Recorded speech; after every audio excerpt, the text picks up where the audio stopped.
Hashmom skipped my wedding saying she disapproved of my fiancé while being married to a deadbeat herself. My husband bought her the expensive car she'd always wanted as a gesture, but after she still boycotted the wedding, he gifted it to my stepmother who had been there from a hello everyone. My name is Rachel.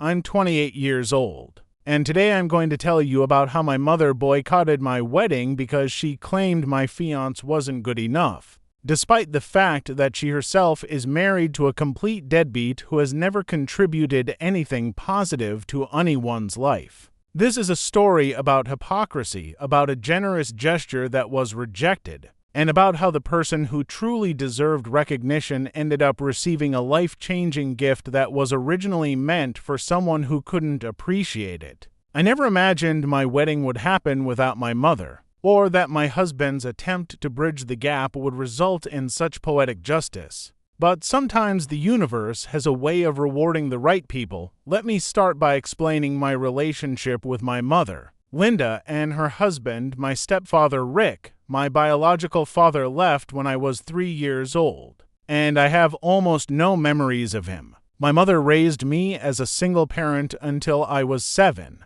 When she met Rick, Rick seemed charming at first, at least through my child's eyes. But as I grew older, I realized he was fundamentally lazy, unreliable, and content to coast through life doing the absolute minimum. Rick has never held a steady job for more than a few months at a time. He always has an excuse for why each job doesn't work out. The boss was unfair, the hours were too demanding, the work was beneath him, his co-workers were problematic. The pattern has been consistent for over 20 years now. My mother works as a nurse, a demanding job that requires long hours and significant emotional labor. She has essentially supported Rick for their entire marriage while he floats from one failed venture to another, occasionally working part-time jobs that he inevitably quits or gets fired from within weeks. He's never paid a bill, never contributed meaningfully to household expenses, and spends most of his time on the couch watching TV or pursuing hobbies that cost money we don't have. When I was growing up, I watched my mother work herself to exhaustion while Rick complained about dinner not being ready when he wanted it or the house not being clean enough. Despite him being home all day doing nothing, I tried talking to my mother about Rick's behavior countless times over the years. As a teenager, I'd ask why she stayed with someone who didn't contribute or respect her. As an adult, I've had more direct conversations about how Rick takes advantage of her and how she deserves better. Her response is always the same. She loves him, he has good qualities I don't see, and I'm too young to understand the complexities of marriage. It's been frustrating to watch someone I love accept so little from a partner while giving so much. But I eventually accepted that it was her choice to make. However self-destructive I found it. Now, let me tell you about my husband, Marcus. I met Marcus 4 years ago at a professional conference. He's an engineer, hard-working, ambitious, kind, and respectful. He comes from a modest background and built his career through his own effort and intelligence. When we started dating, I was immediately struck by how different he was from Rick. Marcus is responsible, follows through on his commitments, treats people with respect, and has a strong work ethic. He's the kind of person who sees a problem and works to solve it rather than making excuses or blaming others. Within a year of dating, I knew I wanted to marry him. When I introduced Marcus to my mother and Rick, I expected them to see what I saw: a good man who treated me well and had his life together. My mother's reaction was the opposite of what I anticipated. She was cold to Marcus from the first meeting, making passive-aggressive comments about his job, his background, his education, his everything. When Marcus left after that first dinner, my mother said she didn't think he was right for me, that something about him seemed off, that I should be careful about getting too serious with him. I was baffled by her reaction, especially since she couldn't articulate any specific concerns beyond vague feelings. As Marcus and I got more serious and eventually got engaged, my mother's disapproval intensified. She made comments about how I was rushing into things, how Marcus probably wasn't as successful as he claimed, how I should wait and make sure he was really the right person. The irony of her, married to Rick who has never been successful at anything, questioning Marcus's stability and character wasn't lost on me. One pointed out this hypocrisy multiple times, noting that Marcus had more ambition and work ethic than Rick ever did. But she insisted it was different, that I didn't understand. That she had her reasons for her concerns. Marcus tried everything to win my mother over. He was unfailingly polite and respectful to her. He made efforts to spend time with her and Rick. He helped them with various projects around their house. He sent thoughtful gifts for holidays and birthdays. Nothing worked. My mother remained cold and critical, finding fault with everything Marcus did. If he was quiet, he was antisocial. If he was talkative, he was trying too hard. If he helped with things, he was showing off. There was literally nothing he could do to earn her approval. And it hurt both of us. When Marcus proposed and we started planning our wedding, I naively hoped that my mother would put aside her unfounded disapproval for the sake of my happiness and our relationship. Instead, she ramped up her campaign against the marriage. She suggested I postpone the wedding to be sure. She made comments to other family members about her concerns about Marcus, and she generally made it clear she wasn't supportive of my decision to marry him. 6 weeks before the wedding, she delivered her ultimatum. If I married Marcus, she wouldn't attend the wedding. She said she couldn't in good conscience support a marriage she believed was a mistake, and that by boycotting the wedding, she was protecting me from making a terrible decision I would regret. I was devastated. Despite all her unfair treatment of Marcus and her hypocritical judgment, she was still my mother, and I wanted her at my wedding. I tried reasoning with her, pointing out that she had no legitimate reasons for disapproving of Marcus, that her concerns were based on nothing but vague feelings and possibly prejudice. I reminded her that Marcus had been nothing but good to me and good to her, that he had a stable career and treated me with respect, that he was objectively a better partner than Rick had ever been to her. She wouldn't budge. She said that I was being disrespectful comparing Marcus to Rick. That Rick had been there for her in ways I didn't understand, and that if I chose to marry Marcus against her wishes, I was choosing him over her. Marcus felt terrible about the situation. He knew how much my mother's absence would hurt me, and despite her treatment of him, he wanted to find a way to fix things. That's when he came up with an idea that I thought was incredibly generous, perhaps too generous given how my mother had treated him. Marcus had done well financially, his engineering career having taken off significantly in recent years, and he had been saving money for various goals. He knew that my mother had always dreamed of owning a specific luxury car, a Mercedes that she'd talked about for years but could never afford on her nursing salary, especially while supporting Rick. Marcus suggested that he buy my mother the car as a wedding gift, as a gesture of goodwill and an olive branch. He thought that if he gave her something she'd always wanted, something that showed he cared about her happiness and wanted a good relationship with her, maybe she would see that he was a good person and would reconsider boycotting the wedding. I was skeptical that it would work, knowing how stubborn my mother could be, but I was touched by Marcus's willingness to try and to spend a significant amount of money on someone who had treated him so poorly. Marcus went ahead and bought the car. A beautiful Mercedes in my mother's favorite color, fully loaded with all the features she'd always dreamed of. It cost him over $70,000, a huge amount of money to spend on someone who wasn't even attending our wedding. He had it delivered to a dealership near my mother's house and arranged for a presentation where she would receive the keys. He wrote her a heartfelt letter explaining that he loved me deeply, that he understood she was concerned about my happiness, and that he hoped this gesture would show her that he was committed to being a good husband and a good son-in-law. He said the car was hers regardless of whether she changed her mind about the wedding, but that he hoped she would reconsider and be there to celebrate with us. My mother's reaction to the car was not what Marcus had hoped for. She went to the dealership, saw the car, read the letter, and then called me in a rage. She accused Marcus of trying to bribe her, of thinking he could buy her approval with an expensive gift, of being manipulative and showing his true colors. She said that the gesture proved her instincts about him were right, that he was the kind of person who thought money could solve everything, and that she was even more convinced now that I shouldn't marry him. She refused to accept the car, told the dealership she didn't want it, and reiterated that she would not be attending the wedding. I was absolutely stunned. Marcus had made this incredibly generous gesture, spending a huge amount of money on someone who had been nothing but hostile to him, and she had twisted it into further evidence of his supposed unworthiness. The mental gymnastics required to interpret such a kind gesture as manipulative behavior were astounding, but my mother had managed it.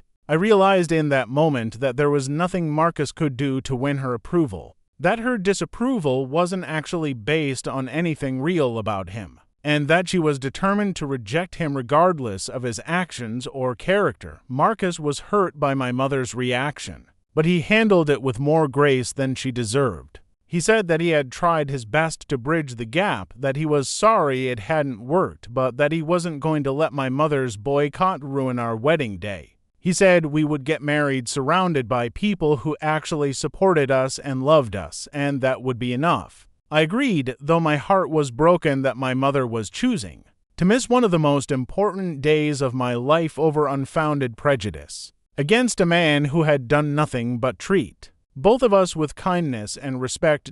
With the car refused by my mother, Marcus had to figure out what to do with a $70,000 vehicle that he'd already purchased. That's when I suggested something that felt like justice: give the car to my stepmother, Diane. I should explain who Diane is and why this suggestion made so much sense. Diane is my father's second wife, the woman he married about 5 years ago. My biological father, who had been absent most of my life, had reached out when I was 20 trying to rebuild our relationship. It was complicated and difficult, but we had managed to develop a relationship of sorts over the years. Diane had been incredibly welcoming to me from the moment I met her. She never tried to replace my mother or claim a maternal role she hadn't earned, but she was warm, supportive, and genuinely interested in my life. When I got engaged, Diane was thrilled for me. She helped with wedding planning, went dress shopping with me, offered advice when I asked for it, and was generally everything I had hoped my own mother would be during this time. When she learned that my mother was boycotting the wedding, Diane was horrified on my behalf and made extra efforts to be supportive, trying to fill some of the gap my mother's absence was creating. Diane worked as a social worker, a job she loved but that didn't pay particularly well. She drove an old car that was constantly breaking down, and I knew she struggled financially even though she never complained. She was generous with her time and emotional support, always there when I needed to talk or needed help with something, but she never had the resources to give expensive gifts or financial help. She gave what she had, which was herself, and it meant more to me than any material gift could have. When I suggested to Marcus that we give the car to Diane, his face lit up. He immediately understood why it was the perfect solution. Diane had actually earned the gift through her support and kindness, unlike my mother who had rejected both the gift and us. Diane needed a reliable car and could never afford something like a Mercedes on her own. And there was a certain poetic justice in the car that was meant to win over my unsupportive mother, instead going to the stepmother who had actually been there for me. Marcus loved the idea and we immediately made arrangements. We decided to give Diane the car at our wedding reception as a surprise. We didn't tell her about it beforehand, not wanting to overwhelm her or make her feel uncomfortable. During the reception, after dinner and the first dances, Marcus gave a speech thanking everyone for being there to celebrate with us. He mentioned how much it meant to be surrounded by people who supported our relationship and wanted the best for us. Then he called Diane up to the front and explained that we had a special gift for her, someone who had shown us what true family support looked like. We presented Diane with the keys to the Mercedes and told her the whole story. How Marcus had bought it hoping to bridge the gap with my mother. How my mother had refused it and used the gesture as more ammunition against Marcus. And how we decided that someone who had actually been there for us deserved it instead. Diane was absolutely shocked. She started crying, saying it was too much, that she couldn't accept such an expensive gift. We insisted, telling her that she had given us so much through her support and kindness, and we wanted to give her something that would make her life easier and show our appreciation, the wedding guests, who knew the story of my mother's boycott, went absolutely wild when they realized what was happening. There was applause, cheering, and more than a few tears. It was one of the most emotional moments of the wedding. Watching Diane realize that she was getting this incredible gift, seeing her pure joy and gratitude, and knowing that the car had gone to someone who truly deserved it and would appreciate it. Several guests later told me it was their favorite moment of the entire wedding. This gesture of giving the gift to someone who had earned it through love and support rather than someone who felt entitled to it through biology alone. My mother heard about the car going to Diane, of course. News travels fast in families, and multiple relatives who attended the wedding made sure she knew what had happened. According to family members who spoke to her afterward, she was furious. She claimed we had humiliated her by giving her gift to my stepmother, that we had done it to spite her and make her look bad, that it proved Marcus was vindictive and she was right not to come to the wedding. The mental gymnastics continued, with her somehow positioning herself as the victim in a situation where she had rejected a generous gift and boycotted her daughter's wedding over imaginary concerns. The most frustrating part of my mother's reaction was her continued inability to see her own role in the situation. She couldn't or wouldn't acknowledge that the car only went to Diane because she, my mother, had refused it and refused to support my marriage. She couldn't see that her boycott of my wedding over unfounded disapproval of a man who had been nothing but good to me was unreasonable. She couldn't recognize that Diane had received the car because Diane had actually been there for me in the way a mother should be. Instead, in my mother's narrative, she was the wronged party, the victim of our spite and manipulation, and we were the villains who had betrayed her. The situation with my mother has remained difficult since the wedding. We've had limited contact, with her still maintaining that she was right to boycott the wedding and that Marcus is somehow not good enough for me despite all evidence to the contrary. She's never apologized for missing the wedding or for her treatment of Marcus. She's never acknowledged that her concerns about him were baseless and unfair. Instead, she's doubled down, apparently deciding that admitting she was wrong would be worse than maintaining her stubborn position and accepting the distance it's created between us. Rick, interestingly, has had very little to say about any of this. He didn't try to convince my mother to attend the wedding, didn't offer any perspective on the situation, and generally remained his usual passive self throughout the entire drama. It's almost funny, in a sad way, that my mother considers Rick's opinion about my choice of husband to be valuable when Rick himself has never demonstrated the qualities she claims to be concerned about Marcus lacking. But pointing out this hypocrisy has never gotten me anywhere with her, so I've stopped trying. Diane, on the other hand, has remained a steady presence in my life. She drives her Mercedes with joy and gratitude, often telling me it's the nicest thing anyone has ever done for her and that she thinks of us every time she gets in it.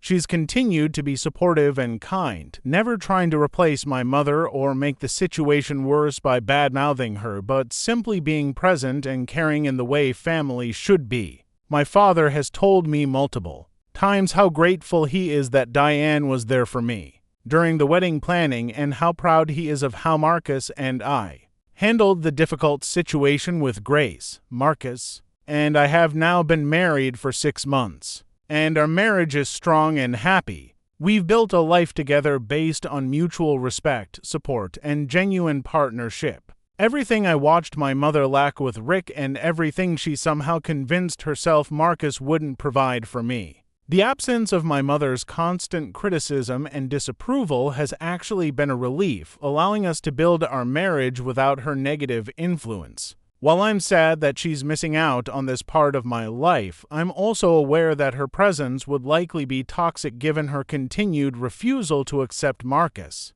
I've thought a lot about why my mother reacted so negatively to Marcus, especially given her own choice of partner in Rick. My theory is that seeing me with someone who is everything Rick isn't forced her to confront her own choices and the reality of her marriage. If she accepted that Marcus was a good man and a good partner for me, she would have to acknowledge that Rick doesn't meet those same standards, and that's a truth she's spent 20 years avoiding.